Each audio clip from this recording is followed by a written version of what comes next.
किसी ने बड़े कमाल की बात कही है कि अगर पानी का बूंद तवे पे गिर जाए तो उड़ जाती है, अगर वही पानी का बूंद कमल के पत्ते पे गिर जाए तो मोती की तरह दिखने लगती है, अगर वही पानी का बूंद किसी सीप में गिर जाए तो खुद मोती बन जाती है। पानी का बूंद हुई है, फर्क सिर्फ जो है संगत का है।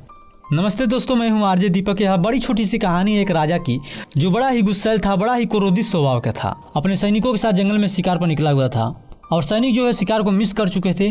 शिकार उनके पहुंच से बहुत दूर भाग चुका था, बहुत दूर निकल चुका था। इस बात पे राजा बहुत ही गुस्सा हुआ कि तुम लोग शिकार को छोड़ दिए, शिकार भाग गया, शिकार हाथ से निकल गया। इतना अच्छा शिकार हमें मिला था, जानवर जो है हाथ से निकल गया, भाग गया, अब कहाँ से मिलेगा। बहुत गुस्सा करने लगा राजा।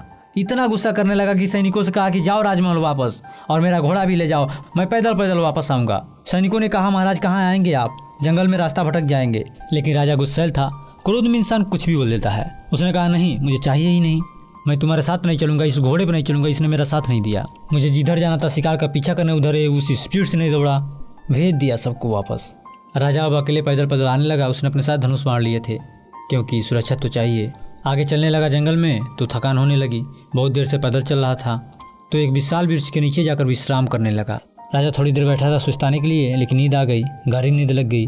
दोपहर का समय था।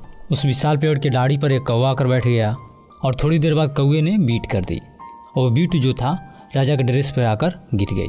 राजा को इस सब के बारे में पता नहीं था।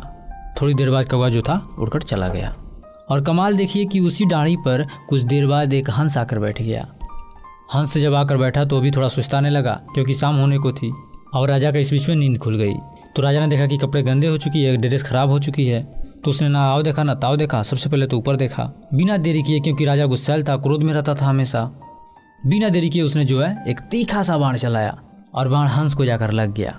हंस कराहते हुए नीचे जमीन पर गिर गया। हंस ने देखा कि राजा उसे एक तीखे बाण से घायल कर दिए हैं, अब उसकी जान जाने वाली है। हंस को कारण समझ आ गया कि इसके कपड़े गंदे हो गए इसलिए मुझे मारा। हंस ने जो कहा वो जीवन का सार समझाता है।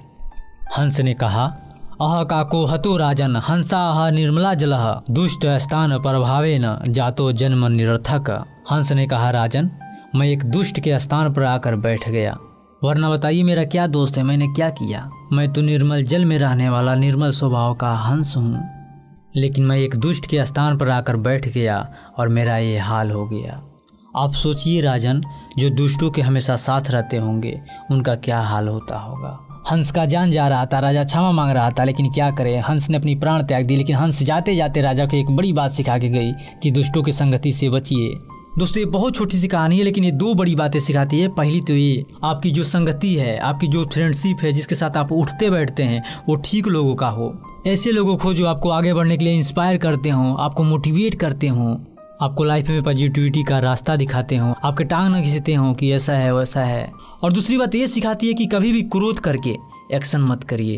कुछ लोग गुस्से में आकर कुछ ऐसा कर देते हैं कि बाद में उन्हें पछतावा होता है।